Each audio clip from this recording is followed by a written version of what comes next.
Hi guys, I'm Kristen and this is Kristen is Fully Booked. Today I'm going to be going through all of the new releases that I read in the second half of last year and letting you know whether or not I think they were fabulous, fine, or a flop.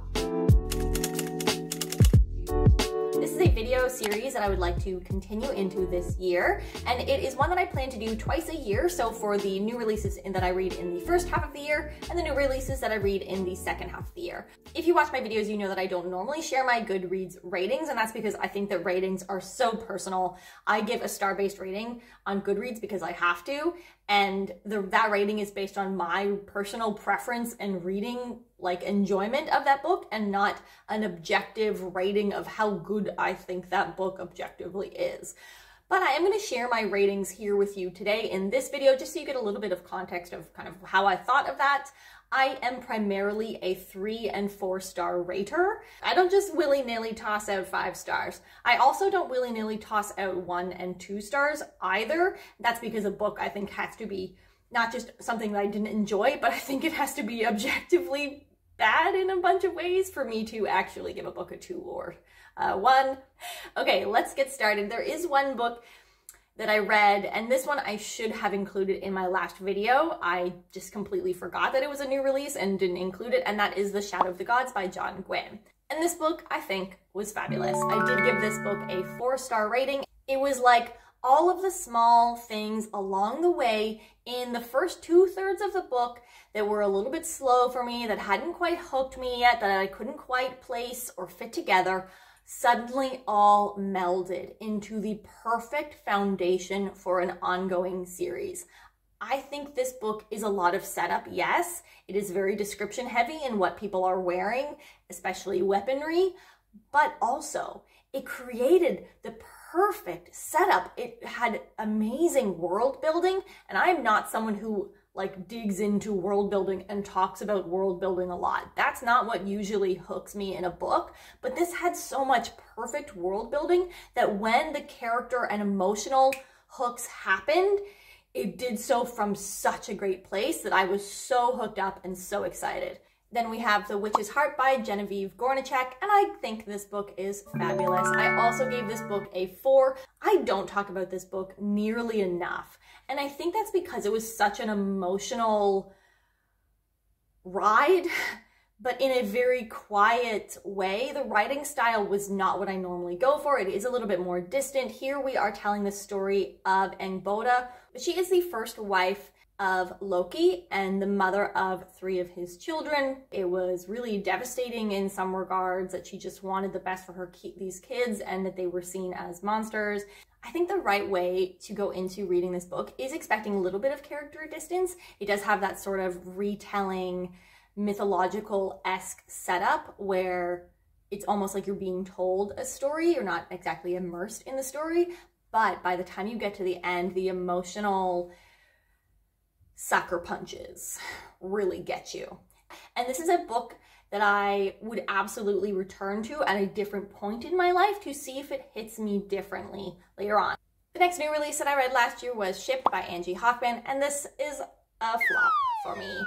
I did give this book a 2 on Goodreads. It is a work-based, enemies to lovers, promotion-based setup for a romance where the 2 characters have to go on a tropical vacation together as part of their work. So you can see the comparisons here with The Hating Game and The Unhoneymooners. This book felt very influenced by The Unhoneymooners and The Hating Game, but was not nearly as good as either of those books.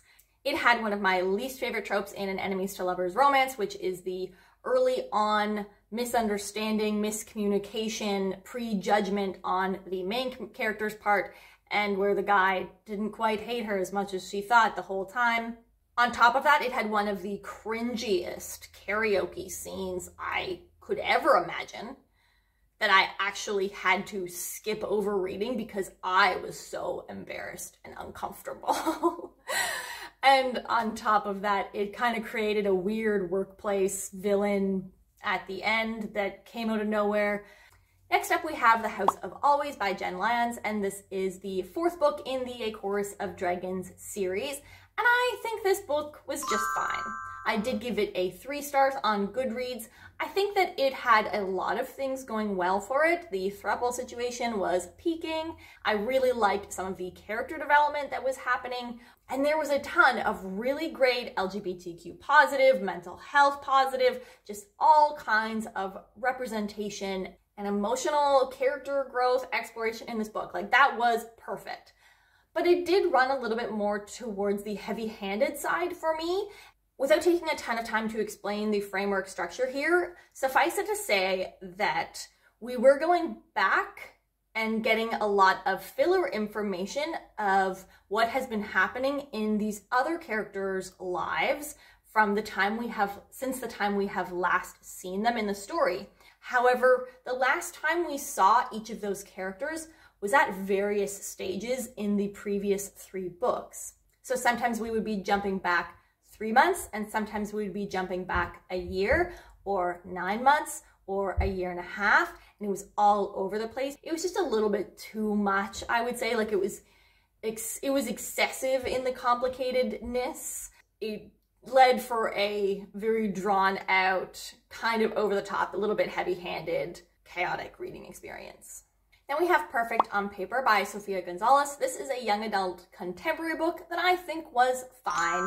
I did give this a 4 on Goodreads, and I think this is my fine sort of rating here is just a product of that this isn't really the right genre for me, but I thought it had a really interesting setup. So this is a story where we were following a girl in high school. I believe she is a sophomore, but I don't remember. She runs a sex ed sort of advice column out of an abandoned locker, but she gets caught by another character and he sort of blackmails her into helping him with his girlfriend or his ex-girlfriend situation. He wants to win his ex-girlfriend back. Obviously the two get close and it's that whole thing, but our main character is bisexual and she is not struggling with her sexual identity at all. She's very sure of her identity, which was really lovely that it wasn't like questioning that, but there was a lot of the feeling of still not being understood. The comp here that got me interested in this book originally was the Netflix series Sex Education. So if you love that show like I do, and you also read a lot of young adult contemporary, definitely think about picking this book up. It was really great.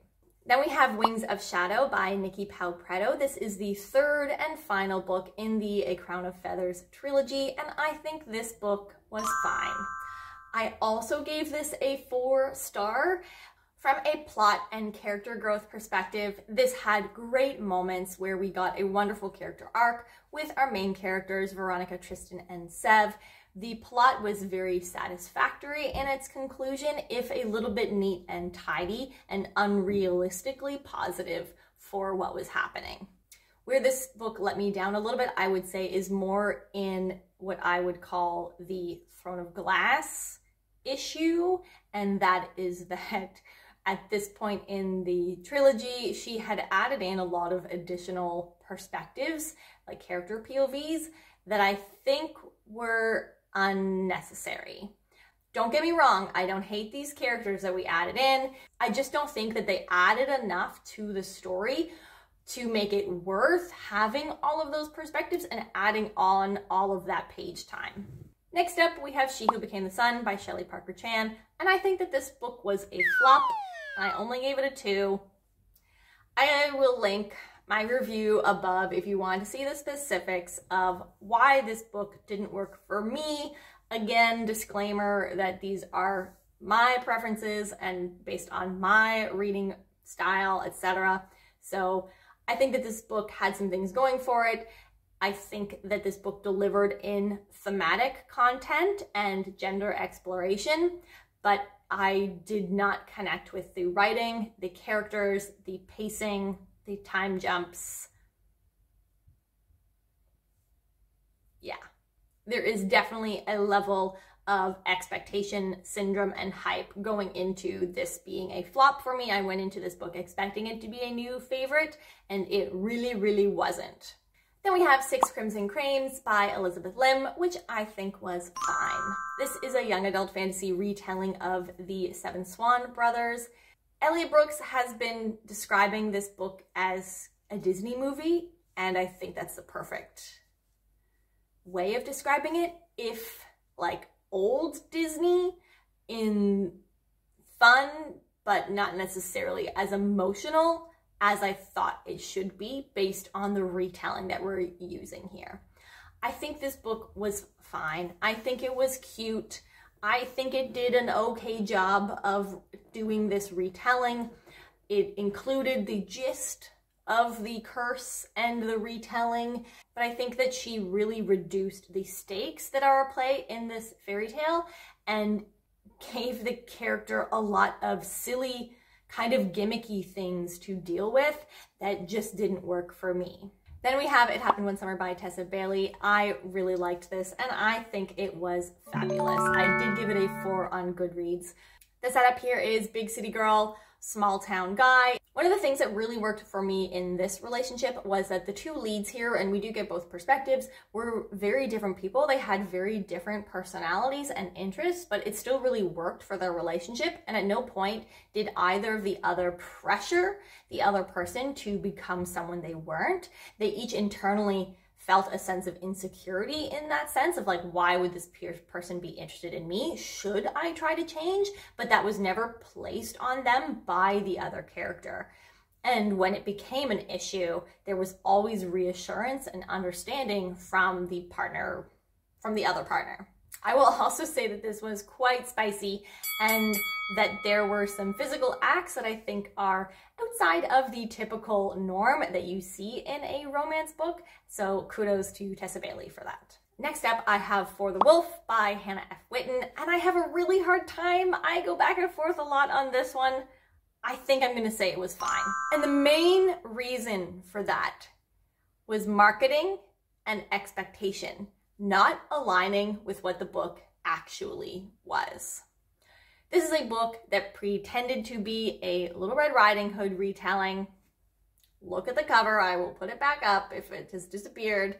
So a lot of readers were really excited to get Little Red Riding Hood and were then very disappointed to get Beauty and the Beast. But if you set that sort of expectation for Red Riding Hood and the fact that you got Beauty and the Beast, if you set all of that aside, it was a very atmospheric read. I did get really sucked into the story. I did get sucked really into the romance.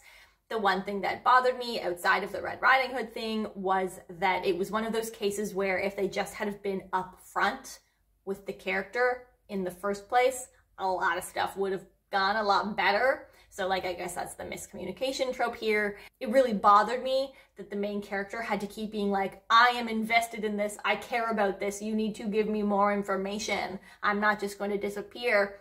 I'm invested in this problem, let me help you. And they just kept trying to protect her, which was really frustrating. Another new release that I read last year was a Spindle, Splintered by Alex E. Harrow.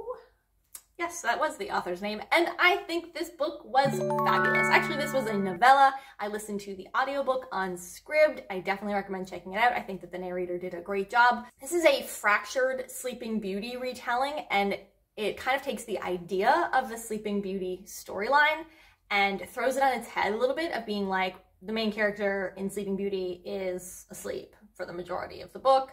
And it goes into what that curse really means for the characters involved. I really liked the modern urban fantasy sort of style of this retelling where we have a main character who knows the retelling in which we are talking about. And it is a very heavy, like pro-feminist story with Zinnia sort of taking charge of a problematic thing that is happening and deciding to champion herself and other Sleeping Beauties and to give them a chance at a better story and their own choice over the story in which they are living. Next up is The Last Graduate by Naomi Novik, and this book was fine. I gave this book a 3.75. I don't know what I actually gave it on Goodreads. I am very emotionally invested in the characters in this book. So from that perspective, I really loved it. I think it had great character growth. I think there was really interesting relationship exploration developing between Elle and Orion. But from a writing perspective, this book had problems. I do really like the writing style where it is Elle just flying at us. However, I felt like there was a lot of repetition of already established facts from the first book. And not just a little bit, like not just reminders, but like going over the same thing with a bat. We get it. The enclaves are privileged. She has established that. We're on board. I have been convinced.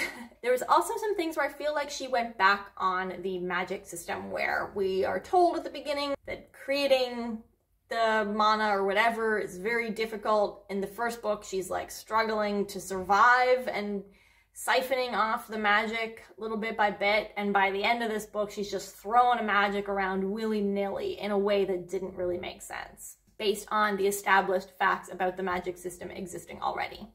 And finally, the last new release that I read in 2021 is The Liar's Knot by M.A. Carrick. This is the second book in the Rook and Rose trilogy, and I think it was fabulous. There are some really complicated character dynamics going on in this book. We do have a large cast of characters. We have a very found family, or almost several different found families within this book. There is a romantic relationship developed over the course of this book that was absolutely perfect. It was done so slowly and carefully, and there are some complicated elements to that because of the alter egos that some characters have, which complicated feelings.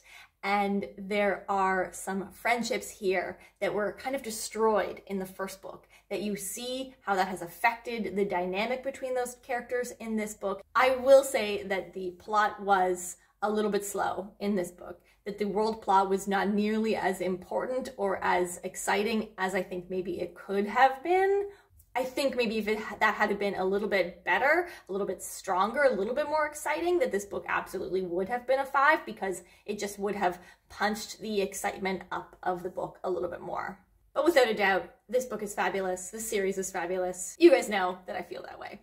If you have read any of these books, let me know if you agree with my Fab Find Flop designation down below. Is there a new release from last year that you feel strongly about being either fab, find, or a flop, and is that what you expected? Let's go with a graduation cap today for the emoji. If you just want to let me know that you're still here, that you made it this far in the video, put a graduation cap emoji in the comments down below. If you like what I do here, don't forget to like and subscribe. That really helps the channel out. I post videos on every Monday and Thursday, and I'll see you guys next time. Have a great day. Bye.